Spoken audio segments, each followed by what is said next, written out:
Hi everyone, my name is Pires, and the book I'm going to present to you is called Locking Up Our Own Crime and Punishment in Black America, written by James Foreman Jr. in 2017.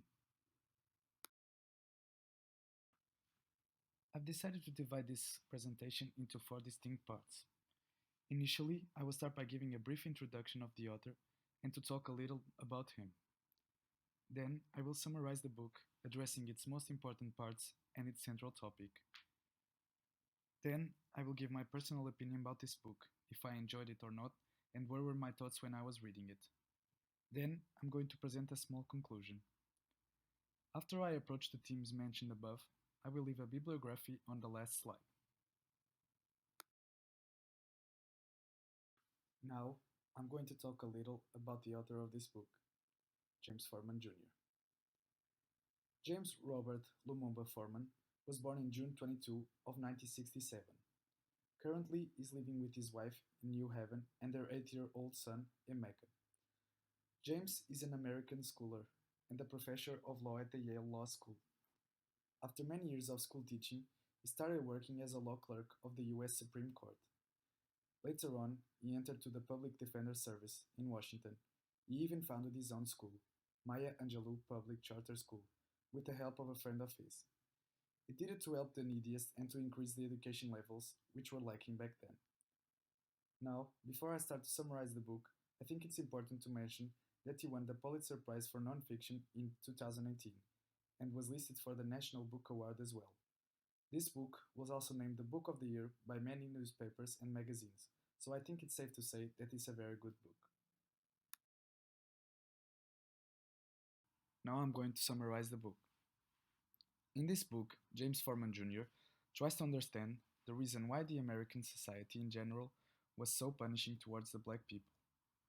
Throughout the whole book, Foreman shows us, or at least tries to, that the majority of people of Washington back then were black, like the judges, the policemen, mayors, etc.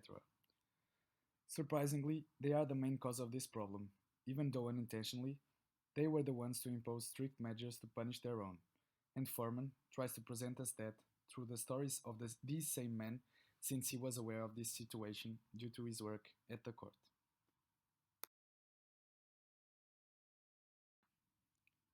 My personal reaction to this book was a positive one. I don't have the habit to read English books, but this one surely made me change my decision.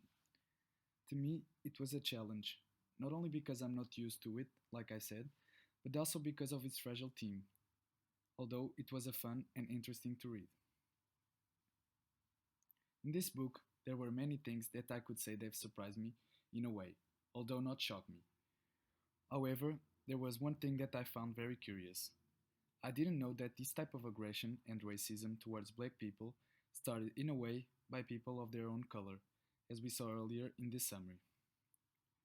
James Foreman shares the same, or almost the same type of beliefs as me, and for that reason I've enjoyed this book. But even though I agree with most of his statements, I can say I agree with all of his thoughts through this entire book.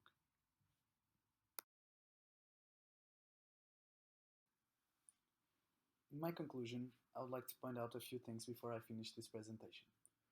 First off, I would like to say that this is a book that should be read by anyone. For those who are interested on the topic where the whole book is based on, racism and how it started, I would highly recommend it even more, since it is enlightening and makes us understand a little bit more of racism around the world and not only in the USA.